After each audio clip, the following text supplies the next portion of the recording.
definitely call this the, I think it's called the trash line now, officially.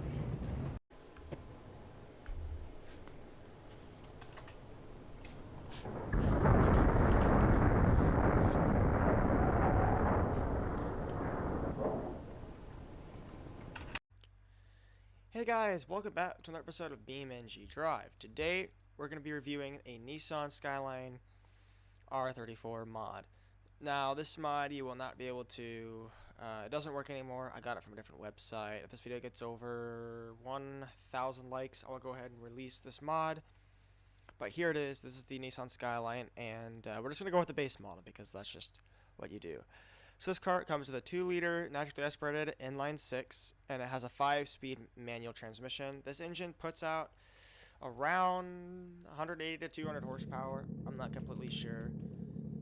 And for whatever reason, I am sorry about that extremely loud volume of the car. Let me get the car away from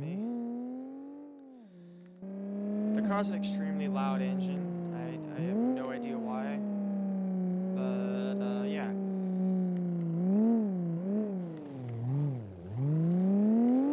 So the car, as you can see, it's like not very fast, and even with the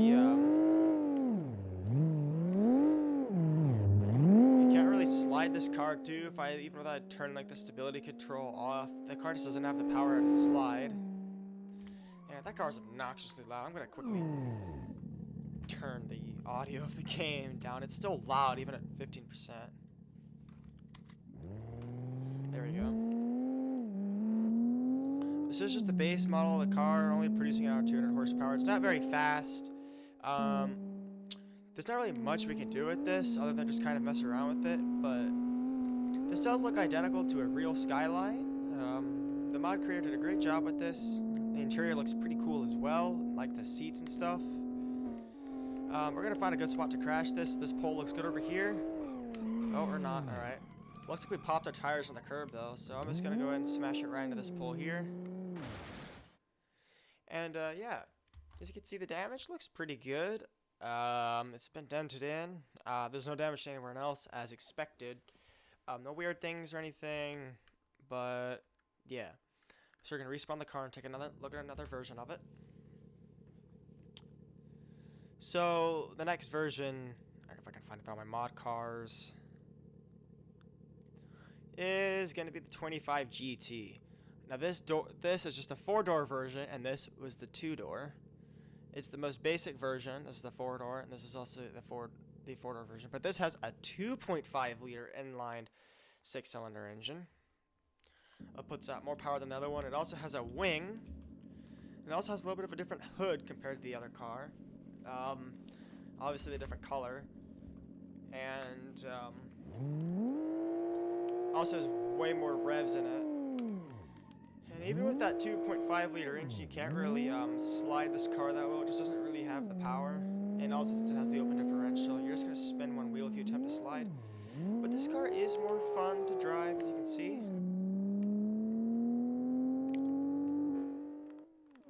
So that's pretty much like, this car is faster. That's pretty much all about this car. It doesn't quite have as much power as like the higher end ones, but it's better. If you just want like something above the baseline, this is what you should get. So we're gonna go ahead and crash it. We're gonna crash it right here. This looks like a good spot, so let's crash. Ooh, got a little roll. Oh, I think we're still drivable actually. Okay, we're not really drivable because that wheel is twisted in the opposite direction, so we're gonna reset this. And now we're going to be taking a look at a different version of the car. Now we're gonna compare this car to the one above it. Oops, I accidentally selected the sunburst. If I can get down to it. Here it is. So now we're gonna get the GT ER34. This is the 4-door GTR replica with a custom rear bumper, a GTR front bumper hood, fenders, and together with GTR wheels. Now this car does have more value, and we're gonna see what engine this vehicle has.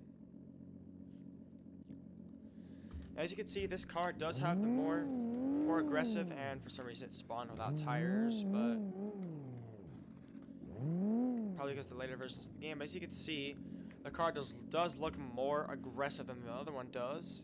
You You can see it has a different hood. It's got like a little vent there to let heat out. I assume it's also got the GTR bumper. This one also has the same engine as that one does. Has the same 2.5 liter inline 6-cylinder engine, but it does look a little bit more aggressive. So, and you can see the difference between the two. Now we're gonna go remove the other one, and I'm going to turn the game volume up and let you guys listen to how the engine sounds.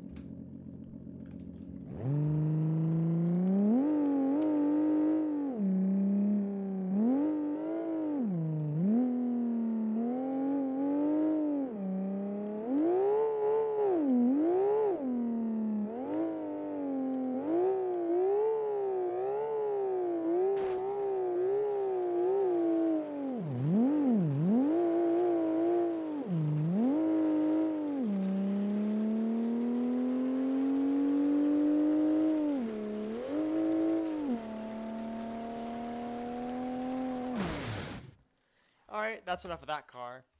I think you guys got a decent listen of the engine, and we're going to take a look at the damage and see what it looks like. As you can see, the car is completely totaled. So we're also going to take it to the drag strip, and we're going to be doing a little bit of drag testing there. Alright, so now we're at the drag strip. We're going to get the 25 GTTX. This is the 4-door GT version, complete with all-wheel drive instead of just rear-wheel drive. And it has an all-wheel drive system and a 2.5 liter turbocharged RB25 engine, which means that the car is more fun to drive and has more power. As you can see, it is faster. It also looks a little bit different. It doesn't have this sporty looking hood on it that the other one had. As you can see, we did about probably 110 in the quarter mile, and that's pretty much everything that's different with this car. It just has the turbocharged engine, and that's literally it. So we're going to go ahead and just crash this up this mountain here. And I think we got a pretty good crash out of that. Up against the tree. I'm going to roll the car over so you can see the damage to it. Now, as that was expected because we smashed into the rock, completely destroying the car. We have some damage to the top because we smashed against a tree. Even some damage to the back from the car bouncing. But that's pretty much it for this car, so we're going to reset this.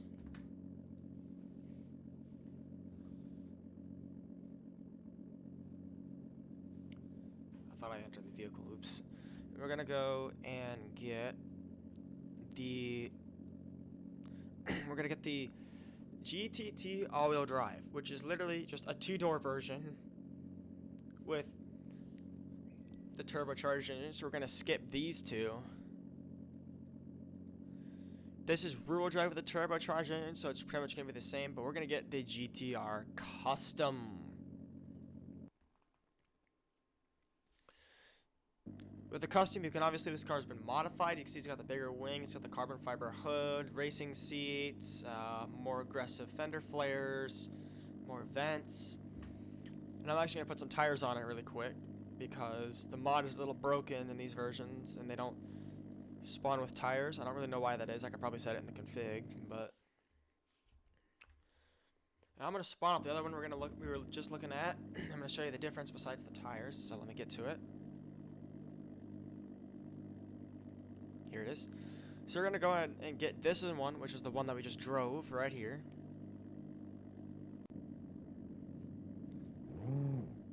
As you can see, this one has, the one on the right has much bigger wings. It has beefier tires that I put on there. And it also has a different front bumper. It has a GTR symbol on it. And it doesn't have a front license plate. However, it does have a rear, this one also has a rear license plate. This one's a rear. But as you notice, this one doesn't have a front. You can also see the vents on the hood. And I actually haven't done this in a while, but we're going to go ahead and take a look at the engine, which I should have done before. My fault. We're going to rip off the engine and just take a look. And oh, that didn't come off. Turn the strength up. There you go, clean rip off. You can see the engine, you can see that RB, I think this is an RB26 with the turbocharger on it. You can see the piping and stuff, which is a beautifully designed engine. Fortunately, it doesn't rotate, but that's just because it's not a dev car. Yeah, it's a 2.6 liter RB 26 engine. So we're gonna go ahead and drive this car and see how it drives compared to the other one. As you can see, it does have more power and shifts at a lot higher of an RPM. Now these cars do pull to the right because their alignment's a bit off. And this one does also overheat because it doesn't really have a performance radiator upgrade. So we're gonna go ahead and this looks like a great spot to crash. So let's crash. And now you can see the car's on fire because we've ruptured the fuel tank.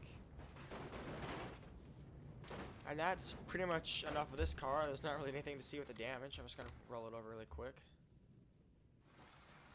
If I can get the car to go over. It's like stuck. There it goes. That's it. I did not expect for the side to be slanted like that. I guess we landed on the side of the car, but let's go and we're going to get the final version of the car that we're going to be looking at, which is the Z-Tune.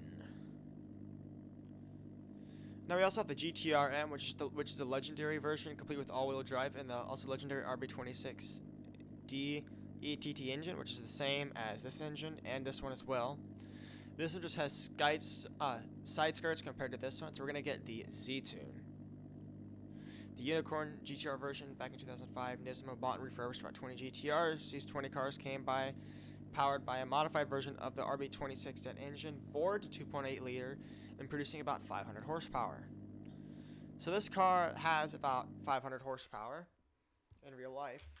I'm actually going to pull up the engine dynamometer, and I'm going to put the car on a dyno, and we're going to see how much power it'll actually produce. I'm not sure if it's really going to produce that much power. I'm going to put it on the dyno and see. So I'm going to go and quickly put a high performance radiator in here.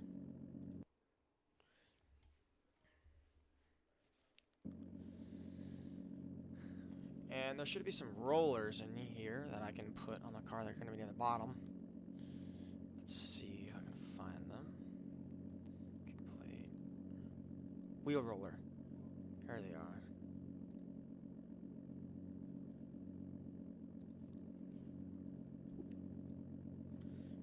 I'm going to move this up here. Single roller, we want multiple rollers. Because this car's all-wheel drive, so we're obviously going to want to put it on a dyno. So let's go drive the car onto the rollers.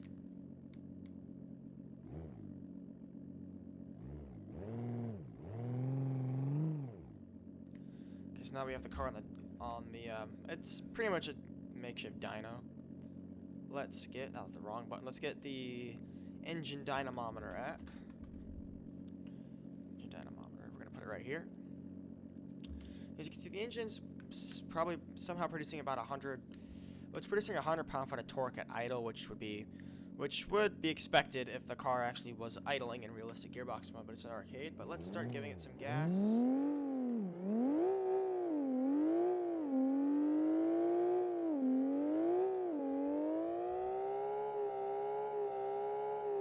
So it seems like the car was putting out about probably around 470 horsepower.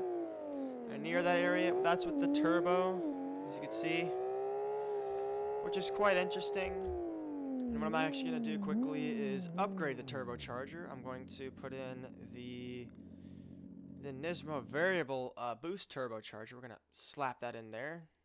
And I'm going to turn the boost all the way up to see what we can actually squeeze out of this engine.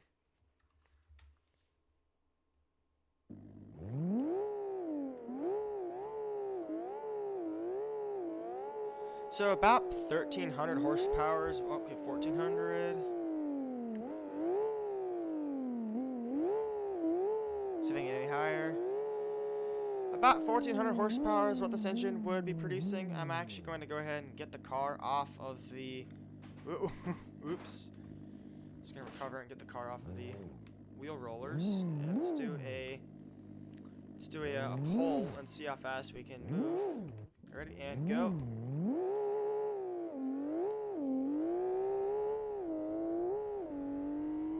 So it looks like the car is indeed putting out about 1,400 horsepower. And that's going to do it for this video. If you guys enjoyed this video, smash that like button and turn on notifications for more videos like this. And anyway, this has been FC Drummer. I'll see ya.